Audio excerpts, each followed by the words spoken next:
Rīgas ielā šovakar atkal redzami cilvēki dzeltenās vestēs ar uzrakstiem Stop drugs, jeb Stop narkotikas. Vairāk nekā 100 brīvprātīgo un biedrības Stop drugs dalībnieku šodien devušies reidos Rīgas ielās, lai tā saukto legālo narkotiku pircējiem stāstītu par šo vielu bīstamību un bloķētu spaisu tirdzniecības vietas. Kā novēroja mūsu filmēšanas grupa, dažu tirdzniecības vietu pārdevēji bija informēti par reidu, tāpēc tā dēvētās točkas bija cieta. Turpinājumā Miroslava Koda reportāža.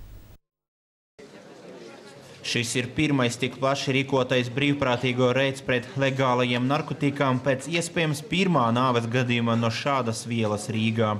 Daudzi sapulcējušies atzīst, nolēmuši iet un cīnīties pret tā saukto legālo narkotiku tirniecību, jo pašiem ir bērni. Man ir meita, viņai 21 gads, es gan zinu, ka viņa nepīpēs, bet, es principiāli atbalstu to reidu.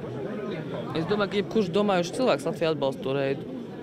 Jūs ticāt, kaut ko var izmainīt tā ejot? Ticu, kad jā. Mēs tiešām apstādājam to darbu uz vienu dienu. Vismaz pagājušais mums izdevās tas. Ja nevar neko izdarīt kāds cits, tad varbūt mēs varam to izdarīt. Manam bērnam ir 18 gadu. Tas ir šausmīgi. Man kādreiz bija draudzene narkomāna. Es centos viņai palīdzēt, mēģināju iestāstīt, ka var dzīvot bez narkotikām, un viņa to nesaprata. Es tagad baidos ne tikai par savu bērnu, bet par visiem bērniem. Cīņai pret legālajiem narkotikām pirms mēneša tika izveidota nevalstiskā organizācija Stop drugs, jeb Stop narkotikas. Tas līderis uzsver, darām to, kas būtu jādara valstī.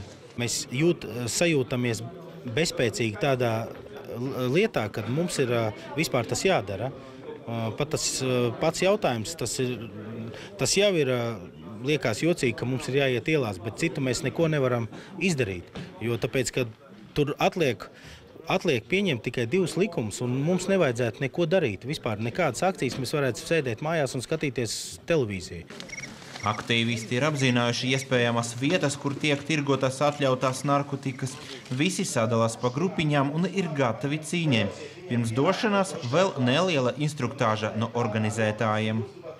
Nekādā gadījumā nedrīkst veikt nekādas pretlikumīgas darbības. Nedrīkst dauzīt logus, nedrīkst nezinu ko, bet tātad visam ir jābūt miermīlīgai attieksmei. Šie cilvēki ir bruņojušies ar vestēm, ar plakātiem un ar skrējlapām. Tūlīt pat viņi dosies reidā pa visu Rīgu un plānots, ka šodien akcija turpināsies 3 stundas. Arī mēs dodamies uz vienu šādu punktu, pašā Rīgas centrā, iepretim dzelzceļa stacijai. Esam pārvākušies, liecina pie aizslēgtajām durvīm atstāta zīmīte. Visticamāk, pārdevēji tika brīdināti, tāpēc paspēja veikaliņu aizvērt vēl pirms akcijas dalībnieku ierašanās. Par šo vietu ir zināms vairāk tas, ka viņa tāda viena no pašām populārākajām vietām bija Rīgā vispār. Šeit faktiski savācās ne tikai pa naktīm, bet arī pa dienām nāca jaunieši un pirka šeit patstāvīgi. Un faktiski tā ir vieta, kur visvairāk tika vērsta uzmanība tieši šai točkai. Un tāpēc mēs arī uz šeit atbraucām sākotnēji. Tāpēc, ka tagad, interesanti, ir uzrakstīts to, ka viņi ir cieti, jā, bet vai tas ir tikai tāpēc, ka šodien tas ir, vai tiešām ir cieti? Paskatīsimies.